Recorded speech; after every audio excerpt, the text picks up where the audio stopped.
வணக்கம். இந்தியாவின் புவியியல் அமைப்பு பத்தின சில அற்புதமான குறிப்புகளை நீங்க எங்ககிட்ட பகிர்ந்திருக்கீங்க. இன்னைக்கு நாம 2 பேரும் சேர்ந்து இத கொஞ்சம் ஆழமா அலச போறோம். கண்டிப்பா. இந்தியாவின் நிலப்பரப்புல இருக்கிற ஒரு ஆச்சரியமான முரண்பாட்டை பத்தி தான் நாம இன்னைக்கு பேச போறோம். ஒரு பக்கம் கோடிக்கணக்கான வருஷமா அசையாம நிக்கிற உலகின் மிக வயதான நிலப்பரப்புகளில் ஒன்றான தீபகற்ப பீடபூமி.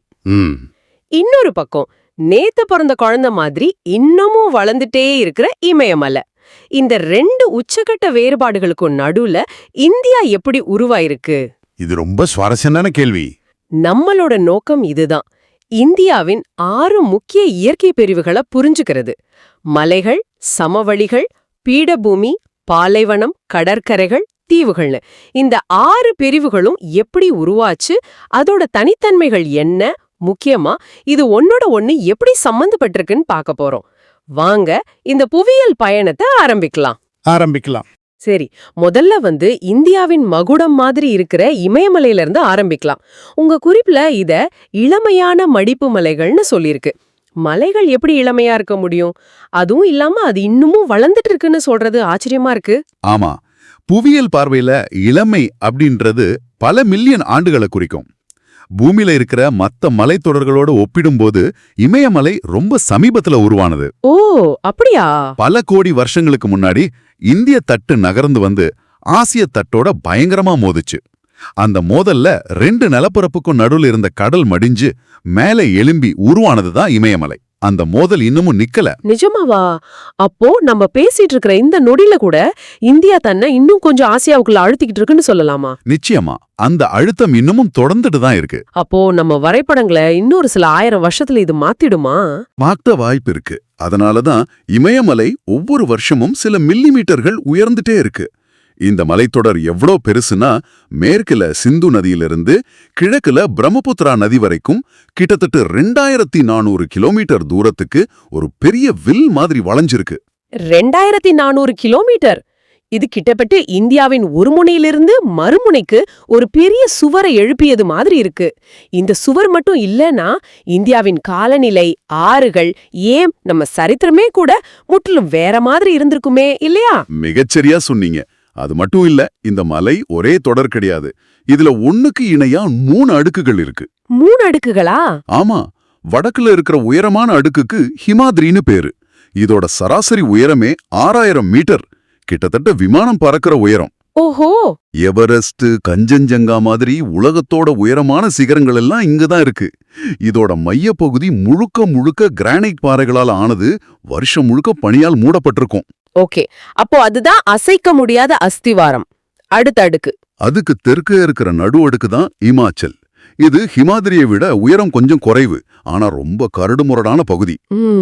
காஷ்மீர், குலு, மணாலி மாதிரி நாம கேள்விப்படுற அழகான பள்ளத்தாக்குகளில் மலை வாசஸ்தலங்கள் எல்லாம் இங்கதான் இருக்கு. கோடை காலத்துல நாம தப்பிச்சு ஓடுற சிம்லா, டார்ஜிலிங் மாதிரியான இடங்கள் எல்லாம் இந்த இமாச்சல் தொடர்ல தான் இருக்கு. அப்போ நம்ம விடுமுறைக்கு போறது இமயமலையோட நடு அடுக்குன்னு சொல்லலாம். சரி, 3வது அடுக்கு. 3வது வெளிப்பக்கமா இருக்கிற அடுக்கு ஷிவாலிக். இது உயரத்துல ரொம்பவே குறைவு. இது உருவான விதம் ரொம்ப சுவாரஸ்யமானது. அது எப்படி?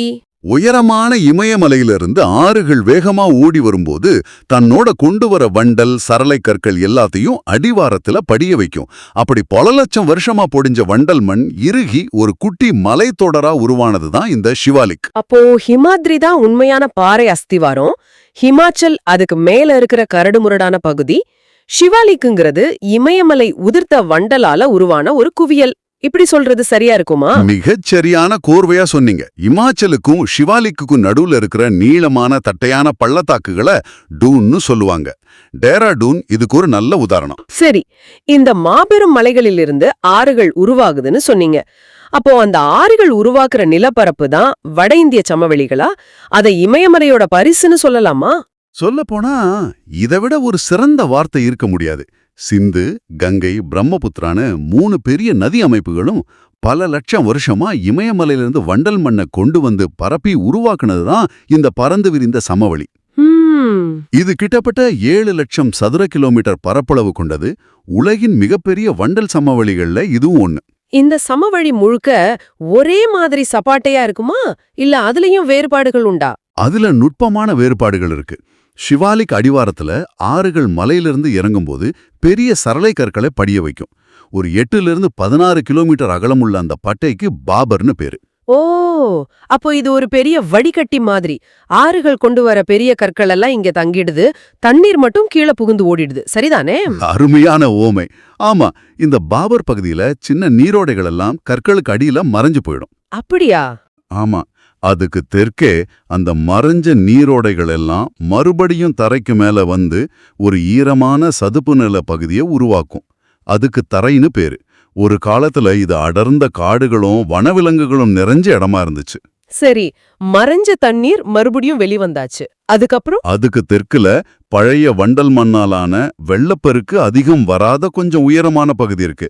அது பங்கர்னு அழைக்கப்படுது. பங்கர். ஓகே.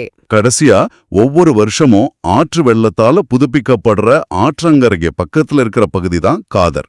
இது ரொம்ப வளமான மண். நாம சாப்பிடுற கோதுமை அரிசி உற்பத்தியில பெரும் பகுதி இந்த வளமான சமவெளியிலிருந்து தான் வருது. இதுதான் இந்தியாவின் உணவு களஞ்சியம். ஜூலின்னு ஒரு தீவு இருக்கு. அது மக்கள் வாழ உலகின் மிகப்பெரிய ஆற்று தீவுன்னு சொல்லப்பட்டிருக்கு. ஒரு ஆத்துக்கு நடுவுல ஒரு ஊரே இருக்கிறது ஆச்சரியம்தான். ஆமா, அது இயற்கையின் ஒரு அற்புதம்.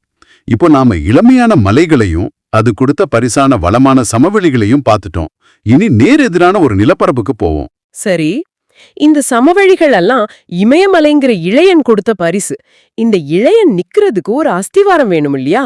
அந்த அஸ்திவாரம் தான் இந்தியாவின் முதியவர் பல 100 மில்லியன் வருஷமா அசையாம நிக்கிற தீபகற்ப பீடபூமி. இளமைக்கும் முதுமைக்கும் உள்ள இந்த வேறுபாட்டை பத்தி பாப்போம். ஆமா, இதுதான் இந்தியாவின் புவியியல் முரண்பாட்டோட உச்சம். பல 100 மில்லியன் வருஷங்களுக்கு முன்னாடி கோண்ட்வானான்னு ஒரு பெரிய கண்டம் இருந்துச்சு. அது உடைந்த போது உருவான ஒரு துண்டுதான் இந்த தீபகற்ப பீடபூமி. ஓஹோ. அதனால இது பழமையான பளிங்கு தீப்பாறை மாதிரியான பாறைகளாலான ஒரு மேச மாதிரி தட்டையான நிலப்பரப்பு. இந்த பெரிய பீடபூமியை நாம எப்படி பிரிக்கலாம்? நர்மதை ஆறு இத மொத்தமா 2ஆ பிரிக்குது. நர்மதைக்கு வடக்கே இருக்கிற பகுதி மத்திய உயர்நிலங்கள். மத்திய உயர்நிலங்கள். ஆமா, இதுல மால்வா பீடபூமி முக்கியமான பகுதி. ஆரவள்ளி சாத்புரா மலைத்தொடர்கள் இதை சுத்தி இருக்கு. இதோட கிழக்கு பகுதிகள் பண்டேல்கண்ட் பகேல்கண்ட் அப்புறம் தாது வளம் நிறைஞ்ச சோட்டா நாக்பூர் பீடபூமினும் அழைக்கப்படுது. சரி, அப்போ நர்மதைக்கு தெற்கே இருக்கிறதுதான் தக்கான பீடபூமியா? அங்க தக்கான பொறின்னு ஒரு அம்சம் இருக்குன்னு உங்க குறிப்பு சொல்லுது. அப்படின்னா என்ன? ஆமாம், நர்மதைக்கு தெற்கே இருக்கிற முக்கோண வடிவ நிலப்பரப்பு தான் தக்கான பீடபூமி. பல மில்லியன் வருஷங்களுக்கு முன்னாடி இங்க பெரிய எரிமலை வெடிப்புகள் ஏற்பட்டு எரிமலை குழம்பு பரவி குளிந்து அடுக்கடுக்கா பாறைகள் உருவாச்சு. அந்த பகுதி தான் தக்கான பொறி அல்லது டெக்கான் டிராப். டிராப். ஆமா, டிராப்ங்கிற வார்த்தை ஸ்வீடிஷ் மொழியில படிக்கட்டுன்னு அர்த்தம். தூரத்திலிருந்து பார்க்கும்போது அந்த நிலப்பரப்பு பிரம்மாண்டமான படிகள் மாதிரி தெரியும். அதனாலதான் அந்த பெயர். ஓ, படிக்கட்டு மாதிரி தெரியறதாலதான் அந்த பெயரா? சுவாரஸ்யமா இருக்கு. இந்த கருப்பு மண் பகுதி பருத்தி விவசாயத்துக்கு ஏற்றதுன்னு சொல்வாங்க இல்லையா? ஆமா, அந்த எரிமலை பாறைகள் சிதைஞ்சு உருவான கருப்பு மண் பருத்தி விவசாயத்துக்கு ரொம்ப ஏற்றது. அதோட இந்த முழு பீடபூமியும் இரும்பு நிலக்கரி மாங்கனீஸ் மாதிரி கனிமங்களோட சுரங்கம். இந்தியாவின் தொழில் வளர்ச்சிக்கு முதுகெலும்பே இந்த பீடபூமியில கிடைக்கிற கனிம வளங்கள் தான். அப்போ இந்தியாவின் தொழில் மையமே அதோட பழமையான பகுதியில தான் அமைஞ்சிருக்கு. சரி, பீடபூமியின் வளத்துக்கு ஒரு முக்கிய காரணம் அங்கே பாயும் ஆறுகள். ஆனா இந்தியாவின் ஒரு பகுதியில பருவ காற்றையே தடுத்து நிறுத்துற ஒரு பெரிய சுவர் இருக்கு. அந்த சுவருக்கு பின்னால தண்ணியே இல்லாம வறண்டு போன ஒரு நிலம் இருக்கு. அதுதான் தார் பாலைவனம். அந்த ஆரவள்ளி மலை அப்படி என்ன செஞ்சுது? ஆரவல்லி மலைத்தொடர் வங்காள விரிகுடாவிலிருந்து வர்ற ஈரப்பதம் நிறைந்த பருவ காற்றை தடுத்து ஒரு சுவர் மாதிரி நிக்குது. அதனால காத்துல இருக்கிற ஈரப்பதம் எல்லாம் மலையோட கிழக்கு பகுதியிலேயே மழையா பொடிஞ்சிடுது.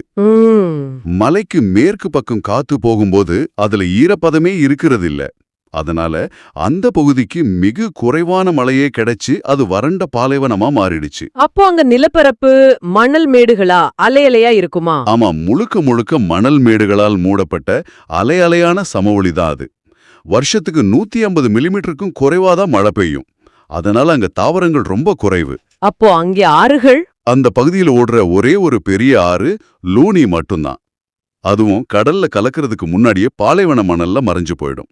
சரி, மலைகள், சமவெளிகள், பீடபூமி, பாலைவனம்னு 4 முக்கிய பகுதிகளை பார்த்துட்டோம். இப்போ இந்தியாவின் 2 ஓரத்துல இருக்கிற கடற்கரை சமவெளிகளை பத்தி பாப்போம். பீடபூமியோட 2 பக்கமும், அதாவது மேற்குலயும் கிழக்குலயும் குறுகிய கடற்கரை சமவெளிகள் இருக்கு. மேற்கு கடற்கரை மேற்கு தொடர்ச்சி மலைகளுக்கும் அரபிக்கடலுக்கும் நடுவுல இருக்கிற ஒரு குறுகிய சமவெளி. மும்பை கோவா பகுதிய கொங்கன் கடற்கரைனும், கர்நாடக பகுதிய கன்னட சமவெளினும், கேரள பகுதிய மலபார் கடற்கரைன்னு சொல்லுவாங்க. கிழக்கு கடற்கரை இதுல இருந்து எப்படி வித்தியாசப்படுது? அங்க பெரிய டெல்டாக்கள் உருவாகி இருக்குன்னு படிச்சிருக்கிறேன். அது ஏன் மேற்குல இல்ல? நல்ல கேள்வி. கிழக்கு கடற்கரை வங்காள விரிகுடாவே ஒட்டியிருக்கு. இது மேற்கு கடற்கரையை விட ரொம்ப அகலமான சமமான நிலப்பரப்பு. மகாநதி, கோதாவரி, கிருஷ்ணா, காவிரி மாதிரி பெரிய ஆறுகள் எல்லாம் மேற்கு தொடர்ச்சி மலையில ஆரம்பிச்சு தக்கான பீடபூமி வழியே கிழக்கு நோக்கி பாய்ந்து வங்காள விரிகுடாவுல கலக்குது.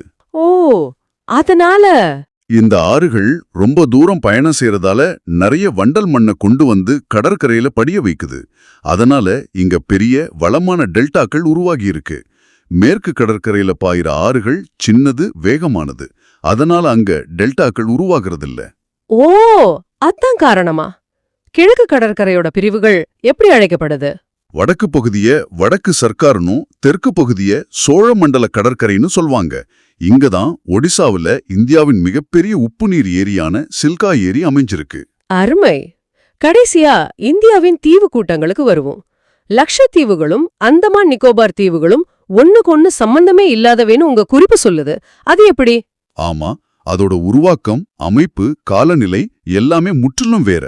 முதல்ல அரபிக்கடல்ல இருக்கிற லக்ஷத்தீவுகள். சரி. இது கேரளாவோட மலபார் கடற்கரைக்கு பக்கத்துல இருக்கு. இது சின்ன சின்ன பவளத்தீவுகளால ஆனது. பவளப்பாழைகள்னு சொல்ற நுண்ணுயிரிகளோட எலும்புக்கூடுகள் பல லட்சம் வருஷமா ஒன்னு மேல ஒன்னு படிஞ்சி படிஞ்சி உருவானதுதான் இந்த தீவுகள். அப்போ இந்த தீவுகளை சின்ன சின்ன உயிரினங்கள் கட்டினதுன்னு சொல்லலாமா? ஆச்சரியமா இருக்கு. அந்தமான் நிக்கோபார் தீவுகள் எப்படி உருவாச்சு? வங்காள விரிகுடாவுல இருக்கிற அந்தமான் மற்றும் நிக்கோபார் தீவுகள் ஒரு நீண்ட தீமுச்சங்கிலி.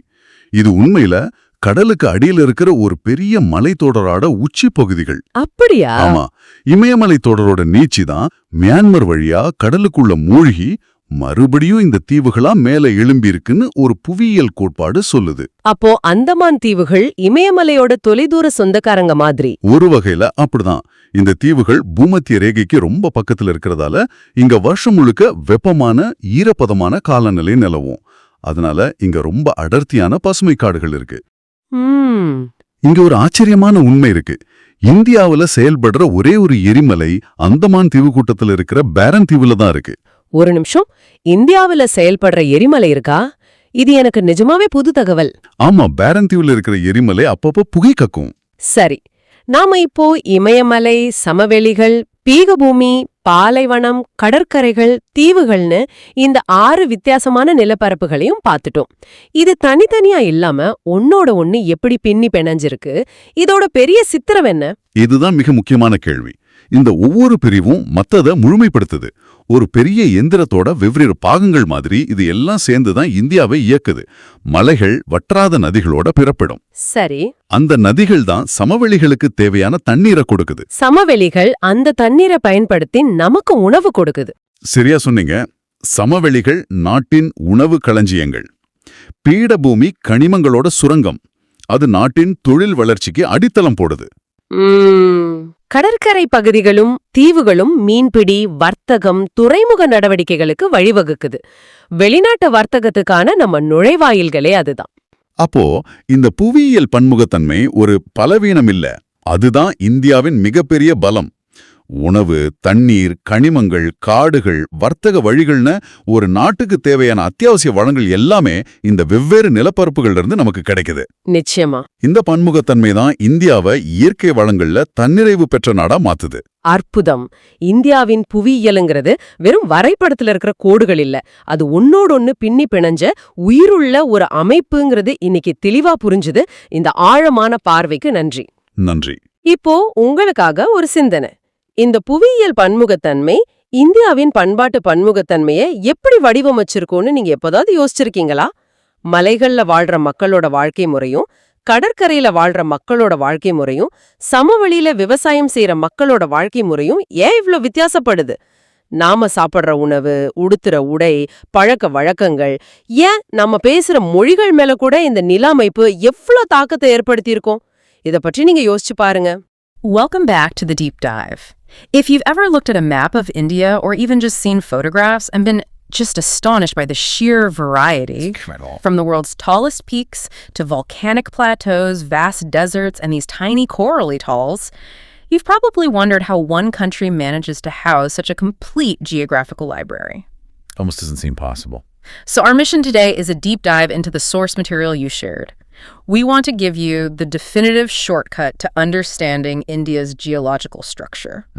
We're going to travel the entire subcontinent, exploring how it's all mapped out, starting with its newest, most dramatic features and ending in its deepest, most ancient core. And that's really the key, isn't it?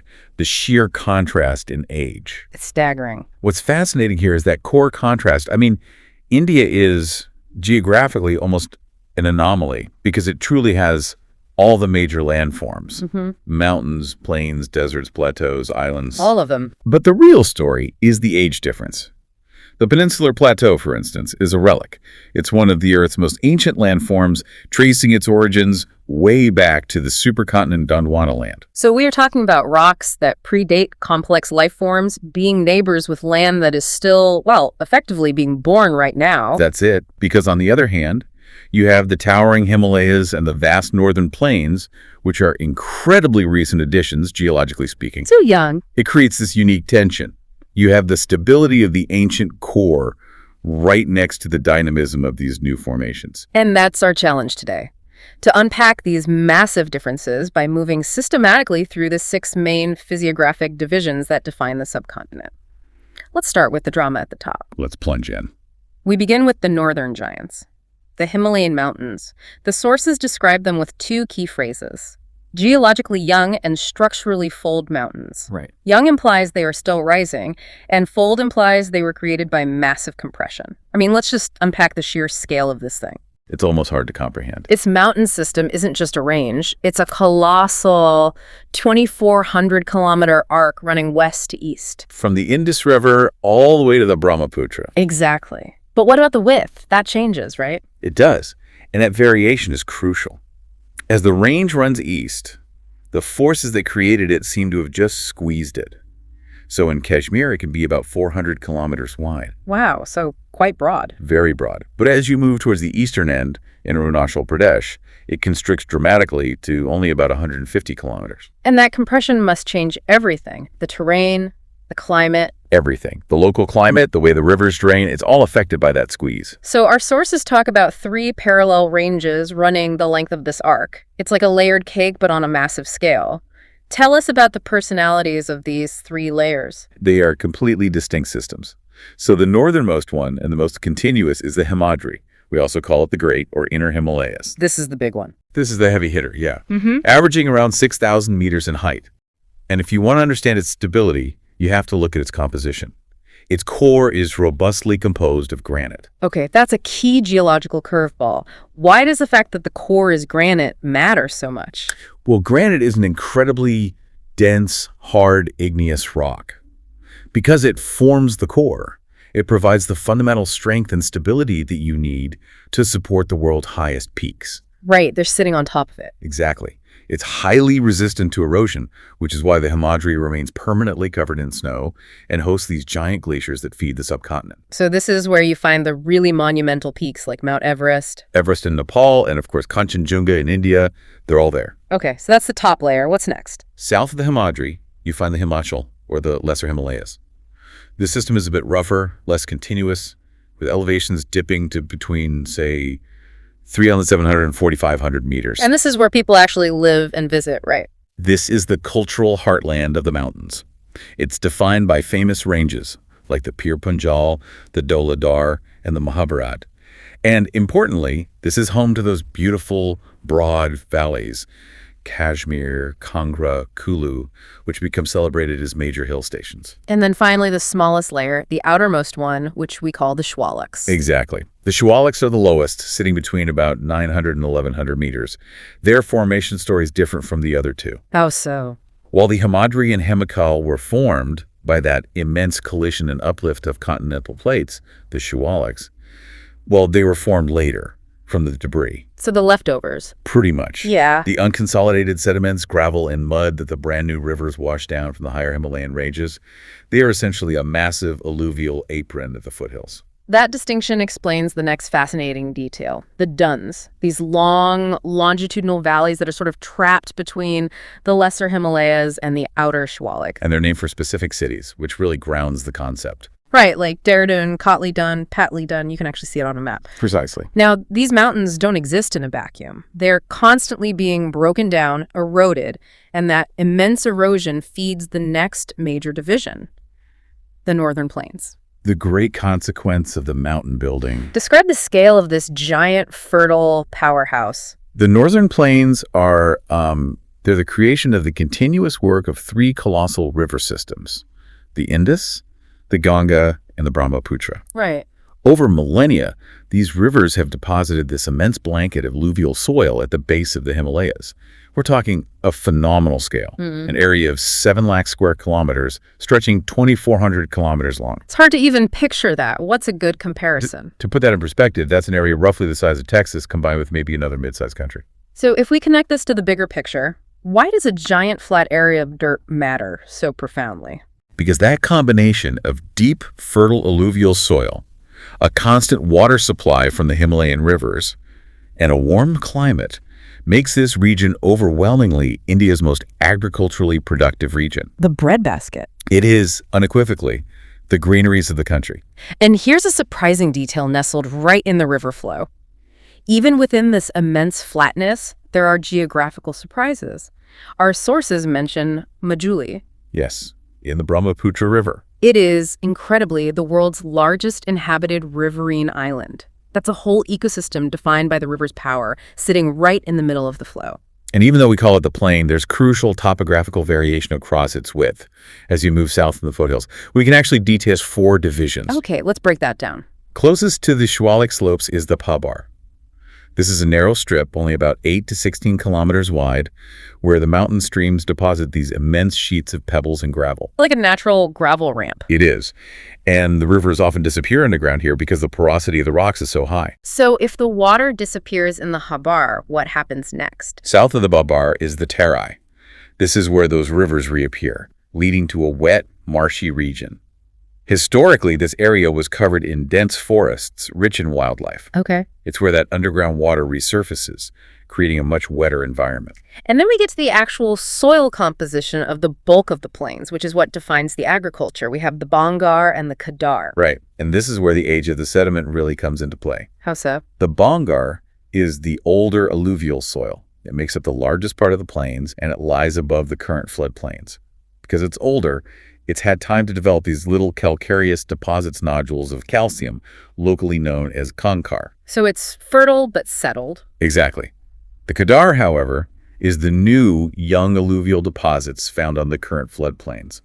And the significance here is that this land is renewed almost annually by the floodwaters. Wow, every year. Every single year, that constant influx of new, nutrient-rich sediment makes the Kadar incredibly fertile, perfect for intensive, high-yield agriculture. It's like an annual geological gift to the farmers. That is a massive contrast, from annually renewed soil in the Kadar to 6,000-meter granite peaks in the Himadri. Completely different worlds. Now, let's shift gears completely. We're moving from the young, dynamic, rising land to the quiet, ancient foundation. We turn to Section 2, the Peninsular Plateau. The Peninsular Plateau is essentially a classic tableland. Unlike the young fold mountains, this massive structure is composed of old, crystalline, igneous, and metamorphic rocks. A direct legacy of the Gondwana land split. Absolutely. And because it's been exposed to erosion for billions of years, its sharp peaks have been worn down. Today, it's characterized by these broad, shallow valleys and rounded hills. The landscape tells the story of time. So if we connect this to the bigger picture, this immense plateau is divided into 2 main units, and the dividing line is the Narmada River, right? Precisely. First, you have the Central Highlands. This is the portion of the plateau north of the Narmada River, covering much of the Malwa Plateau. And what are its boundaries? It's cradled in the south by the Satpura Range, and it's vined in the northwest by the Aravallis, which are some of the oldest, most worn-down mountain ranges in the world. And it extends eastward. It does. Its eastern continuations are locally named Bundelkhand and Bagelkhand, and they ultimately extend further east to the mineral-rich Tectonics Plateau. Okay, so that's the northern half. The second, and perhaps more defining division, is the Deccan Plateau. This is the enormous triangular landmass that lies south of the Narmada. Right. It is a broad base in the north, where the Satpura Range acts as its northern boundary. But here is the critical structural detail. It's significantly higher in the west, and it gently slopes toward the east.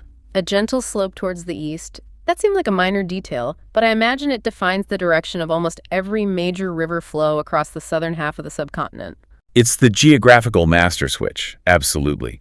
That slight tilt dictates that rivers like the Godavari, Krishna, and Kaveri must flow eastward. They cross the entire breadth of the plateau before emptying into the Bay of Bengal. Which, as we'll see, has huge consequences for the eastern coast. Huge. And we can't talk about the Deccan without mentioning the geological event that gave us one of its most distinctive features, the Deccan Trap. Why is the soil across this vast area so famously black? Because it is entirely volcanic in origin. It was formed by massive lava flows millions of years ago. The weathering of these igneous rocks led to the creation of the fine, nutrient-rich black soil you find across the region. It's a literal engine room of fertility. And historical geological trauma, yes. That volcanic and crystalline history points to the profound economic significance of the entire plateau system. This isn't just a tableland of old rock, it's a massive storehouse of minerals. Iron ore, coal, bauxite, you name it. This mineral wealth is absolutely vital.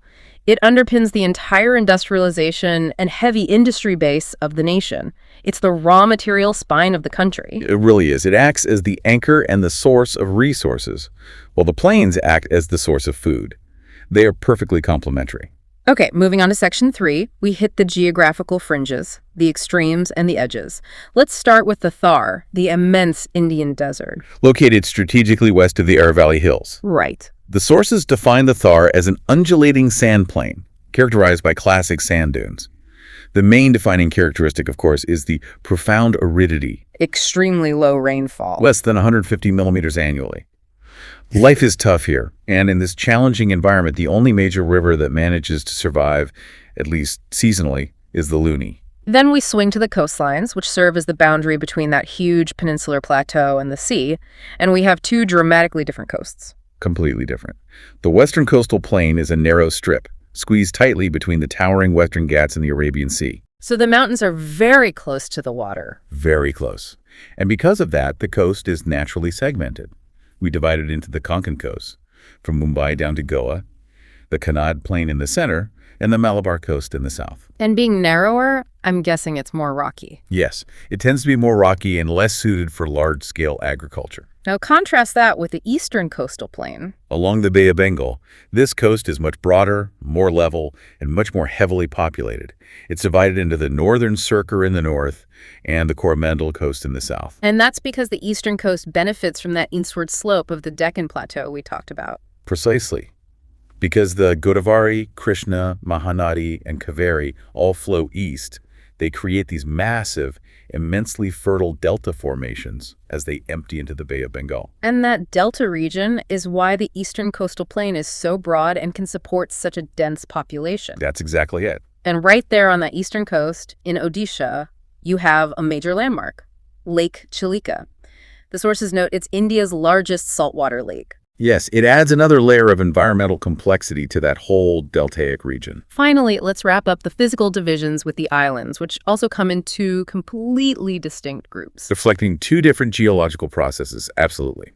The first group is the Lakshadweep Islands, situated relatively close to the Malabar coast. And these are the coral islands? The key fact is their composition. These are small, precious coral islands built up over millennia by tiny marine organisms. Kawarati Island is the administrative headquarters there. Okay, and the second group? The second, far more sprawling group are the Andaman and Nicobar Islands. They form a long chain stretching north to south in the Bay of Bengal. And their origin is much more dramatic. Very dramatic. Yeah. They are believed to be the elevated tops of submarine mountains, essentially the crests of an underwater range that poked above the surface. And their location gives them a unique climate. Right, close to the equator. So you get an equatorial climate, leading to incredibly dense forests. And here's where it gets really interesting. These islands aren't just peaks sticking out of the water, they host Barren Island, which our sources confirm is India's only active volcano. Talk about diversity. We've moved from 6,000-meter granite that has never changed to actively building new land right now in the Bay of Bengal. It's the perfect final piece of evidence of the subcontinent's incredible dynamic range. So we've synthesized this entire physical geography. Section 4 is about the takeaway. What does this extraordinary variety mean for the country's stability and future? It means total interdependence. I mean, the varied physical divisions complement each other seamlessly. Collectively, they enrich the nation's entire natural resource base. You can't have one without the others. You really can't. You can't industrialize without the minerals from the plateau, and you can't feed your population without the plains. So let's detail those specific functions based on the sources. Okay, the mountains are the primary source of water supply and forest resources. They regulate the climate. The northern plains are the granaries, supplying the bulk of the food. The food engine. The food engine. The Peninsular Plateau is the storehouse of minerals, driving industrialization and energy production. Yeah. And finally, the coastal areas and the islands provide essential locations for fishing, vital ports, and naval activities. Linking the country to the world. Exactly. So it's not just a collection of random parts. It's a perfectly balanced geological system where every part contributes a distinct function, a truly interdependent geography. It is. And knowing this physical structure is the absolute baseline for understanding everything about India, from its economy and resource distribution to its population density and historical development. Which raises an important question for you, the listener, to mull over. Okay. If the Himalayas are constantly being uplifted, and the northern plains are continually being renewed by young sediments like the Kadar, how does this ongoing dynamic geological activity, this constant slow-motion change shape, future resource management, and human stability for a population that relies entirely on the predictability of both these systems? A perfect way to leave it. Thank you for sharing your sources and letting us dive deep into the fascinating contrasts and profound interdependence of India's geological structure. A pleasure. Keep exploring those deep connections between the earth beneath us and human activity. Until next time.